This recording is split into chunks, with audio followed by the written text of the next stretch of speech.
Ó, o melhorzinho de Marabá, o Fabiano, diretamente aqui do Areal, quilômetro 8. Mais conhecido como Garoto Açaí.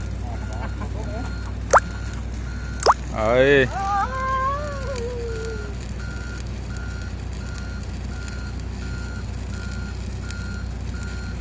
Não, quem queima é ele.